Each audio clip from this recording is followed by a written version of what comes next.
Greece in the early 2000s was living life la dolce vita, a very beautiful life. After joining the Eurozone in 2001, thanks to some creative bookkeeping, the Greek economy took off like a Santorini ferry. In fact, from 2000 to 2007, Greece had one of the Eurozone's fastest growing economies, averaging 4.2% growth annually. That's pretty good. Foreign money was pouring in and Greeks were just loving it. Cheap loans, new highways, flashy Olympic stadiums. It felt like the good times were never gonna end. However, Greece wanted to get into the Euro Club, and Greece had to meet strict deficit and debt targets. And they officially did, but unofficially they were using like Greek statistics, okay? This became kind of a running joke at the time. It turned out Greece misrepresented the size of its deficit to meet the entry requirements. Also, Goldman Sachs and Wall Street were involved in this too, but they're pretty much involved in every financial scandal, so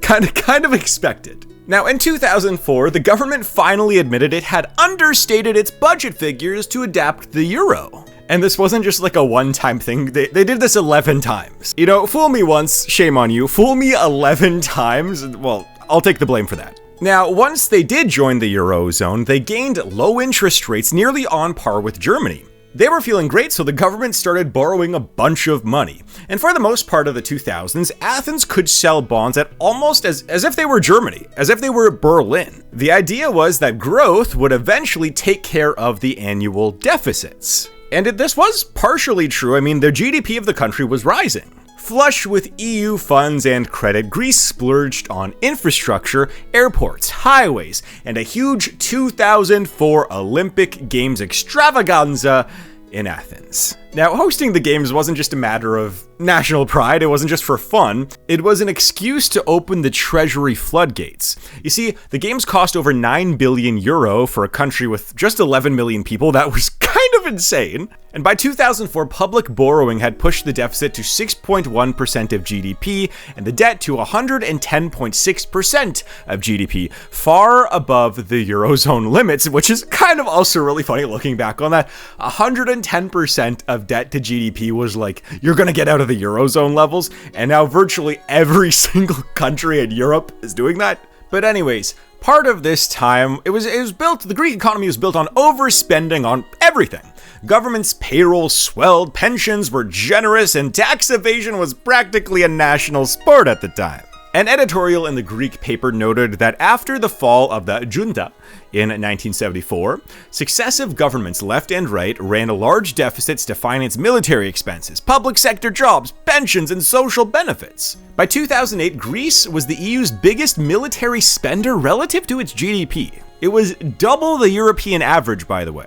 And all of this spending was funded by, you guessed it, debt. Now, the IMF head, Christine Lagarde, later scolded, parents have to pay their tax if they want to keep schools and hospitals open. It says it right here, right there. But all of this fell onto deaf ears because why worry? The economy was growing, the EU was doing well, everyone was happy, and fiscal cracks were papered over with cheap Eurodollars. But then, oh boy, things began to change. You see, this period of time was kind of like the pre-drinking phase or the drinking phase of the Greek economy, and they were about to go through the worst hangover that any economy could experience. You see, the global financial meltdown in 2008 set the dominoes falling. By late 2009, Greece revealed its finances were way worse than anyone thought. Newly elected PM George Papandreou dropped a bombshell in October of 2009. The budget deficit would exceed 12% of GDP just for 1 year. 12% of GDP! Nearly double the previous estimates. And by the way, this was later revised upwards to 15.4% of GDP. In other words, Greece was cooking the books. Suddenly, the world realized Greece might default on its mountain of debt. Borrowing costs for Athens soared into the stratosphere, and credit rating agencies cut Greece bonds to junk status by early 2010. And what followed was a Greek tragedy. And it happened in 3 acts: austerity, bailout, and then, well, repeat. Greece lost access to normal financing. No one wanted to buy its bonds except at ridiculous interest rates, so it had to turn to the EU and IMF for help. In May of 2010, the first bailout was agreed upon, a €110 billion rescue package with brutal austerity strings attached. Now, for context here, Greece's entire GDP was only around €240 billion. So this was an enormous package. Almost half of the economy became a loan for Greece. One economist who you might know today as Yanis Varoufakis, who later became the finance minister of the country, well, he said, Europe decided to deal with Greece's bankruptcy by loading the largest loan in human history on the weakest of shoulders. What we've had ever since is a kind of fiscal waterboarding that has turned this nation into a debt colony. And yes, he really said that. He said that this loan was fiscal waterboarding.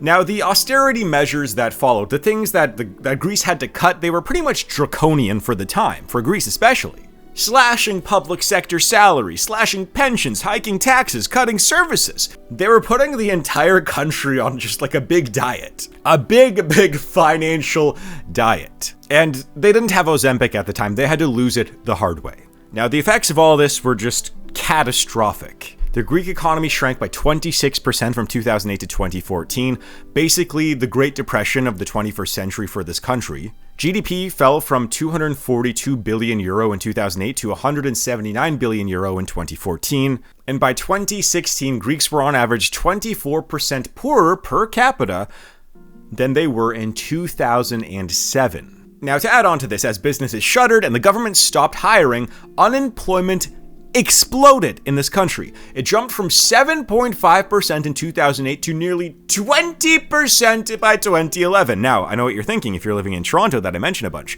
We're halfway there, guys, in Toronto. We're at 10% now. We're going to be hitting 20% if things keep going along these lines in this country and in the city in Toronto. But by 2013, Greece's unemployment rate hit a staggering 27%. Youth unemployment was, get this, ready for this? Youth unemployment was 50%.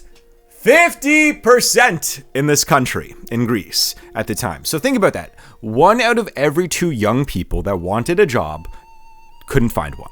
And not surprisingly, Greek society was rocked. It felt like they were being punished for fiscal mismanagement, which they essentially were. There were waves of strikes and protests, and Syntagma Square in Athens became a battleground. Tear gas, Molotov cocktails, daily news images of street clashes. There were waves of strikes and protests. Syntagma Square in Athens became a battleground. Tear gas, Molotov cocktails, daily news images of street clashes. Social unrest became a routine. In May of 2010, protesters set fire to a bank in Athens during a rally, tragically killing 3 employees. However, one of the bigger memes of this actually came from this dog right here, Lukanikos. I remember kind of hearing about this dog while this was all happening here, Lukanikos.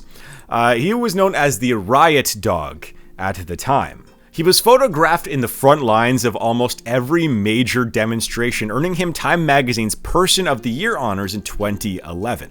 Now, I know he wasn't exactly a person, but he still got honored. He almost won Person of the Year as a little cute puppo. Now, under EU and IMF supervision, Greece implemented one austerity measure after another. 2010, 11, 12, it became an annual tradition, like a horrible Groundhog Day for the country. Wages kept getting cut, pensions kept getting sliced, taxes kept getting raised every single year across the board, and by 2014, Greek wages fell by nearly 20% from the 2010 levels. In fact, in 2014, 36% of Greeks were living below the poverty line.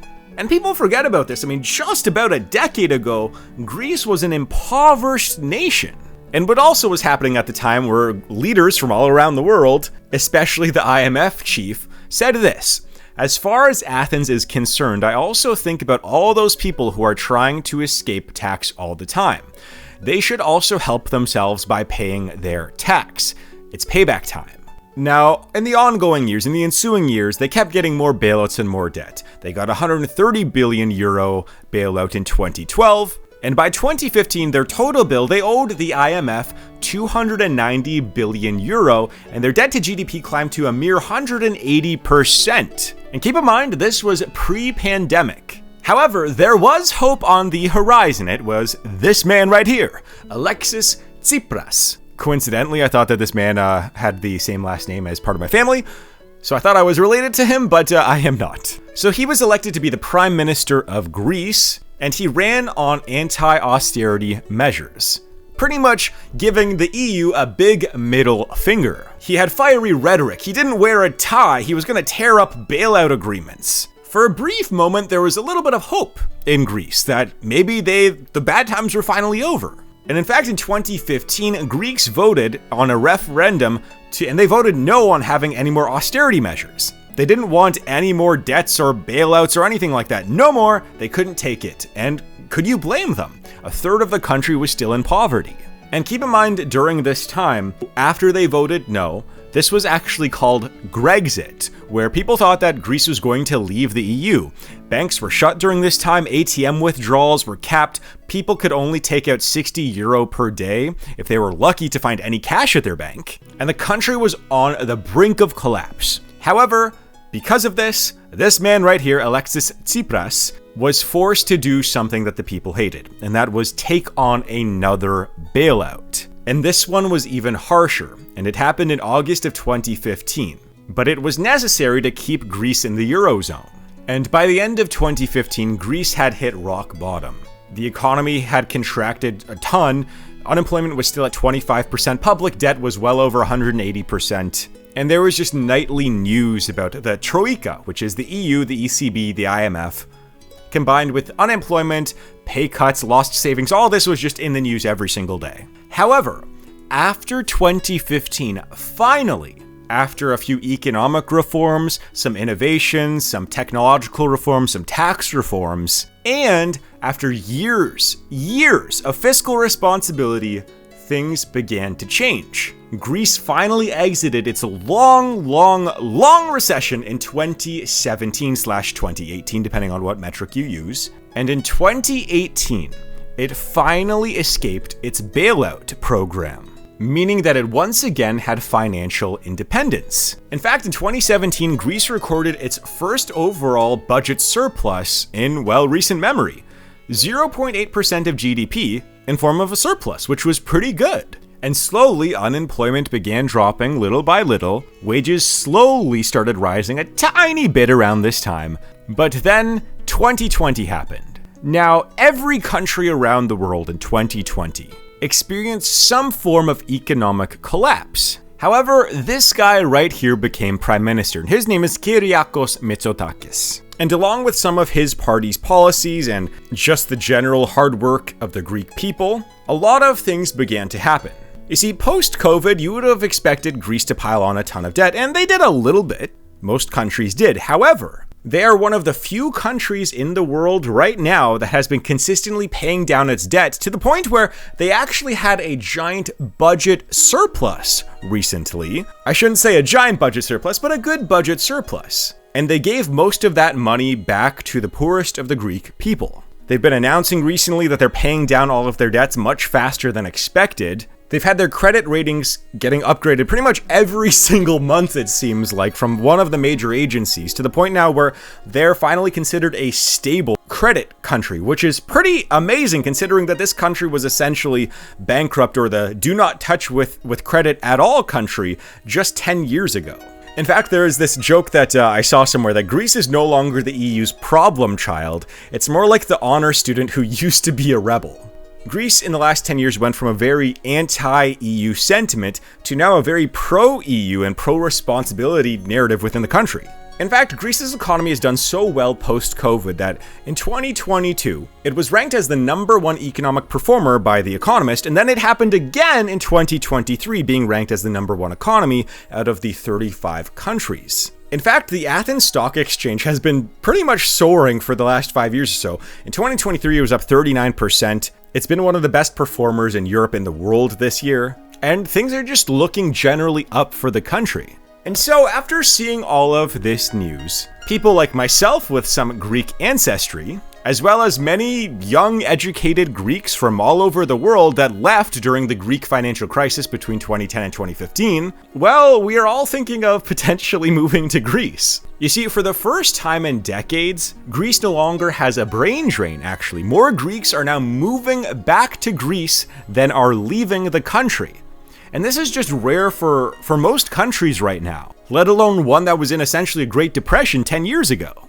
In 2023, 47,000 Greek nationals returned to the country, and only 32,000 left the country. In fact, some data shows that 350,000 out of 600,000 Greeks who left during the financial crisis have now moved back to the country. And this wasn't by mistake. This was actually called a program called Rebrain Greece, offering salary subsidies and tax incentives for skilled Greek workers to come back. There's a drive to lure back Greek doctors from abroad by streamlining certification. He also wants to bring back businesses, scientists, professionals, all through giving tax incentives and streamlining a lot of different things. And in fact, the number that I'll throw out there for you guys is that, well, for me, potentially with some of Canada's new tax laws, my tax rate could be, upwards of 45 to 50% this year, which is pretty insane to me. If I were to move to Greece and just pick up my business and move there, my tax rate would be, roughly between 7 and 11%. And this is part of their idea. Give incentives to bring hardworking professionals and businesses to the country. Now, to top a lot of these things off, Greece is becoming a leader in Southeastern Europe for energy. The country now is one of the biggest leaders in renewables in the world. I mean, for instance, Greece's state-owned power company, the PPC, which is, when I think of the PPC, it's the party in Canada, the right-wing party in Canada, but they announced a 5.75 billion euro plan in 2025 to transform the former lignite coal region of Western Macedonia into a green energy and tech hub. It includes massive solar parks, battery, energy storage facilities, and Greece's first industrial-scale green hydrogen plant. They are also investing heavily into natural gas and becoming an LNG hub. The construction industry is booming in this country right now. The Ellinikon project in Athens is a shining example of this, an $8 billion redevelopment of the old Athens airport into a high-tech mini-city with parks, resorts, and even the tallest skyscraper in the entire country. Another good sign that the economy is booming is that the port of Piraeus has become one of the busiest ports in the entire Mediterranean once again. Giant tech companies like Google, Amazon, Microsoft, and others are investing tons of money, billions of euros, into the country for not just data centers, but for things like headquarters or research facilities. Now, on top of all of that, too, still one of the beating hearts of Greece is its tourism sector. Tourism is still a large portion of the Greek economy. It relies on quite a lot of it. And even though that industry is still growing, it is also simultaneously divesting away from that. Now, saying all of this, saying that how this country went from being in virtually a Great Depression and going within 10 years to being ranked the #1 performing economy, at least by The Economist, this is a miracle. This is a story you do not see too often, especially without some sort of technological innovation. Now, the one thing I do want to say is that the economy is not perfect. It is good, but not perfect. They are facing similar issues to a lot of other countries in the world where wages are not keeping up with the prices of assets. For example, the price of housing in the country has skyrocketed since the Greek financial crisis, and it's become much more unaffordable for the average person to buy a house. However, wages have risen and have largely outperformed the rest of Europe. It's just that their price of housing has also skyrocketed. There's also some issues involving some, government wiretapping and potentially some government mismanagement and some large protests and riots, and all of those are still going on within the country for a variety of reasons. But this time, they're not from a financial crisis. So all in all, Greece looks to be one of the up-and-coming economies of the world right now. A combination of fiscal responsibility, hardworking people, and capital investment coming back into Greece has made it a thriving country once again. Thanks for watching.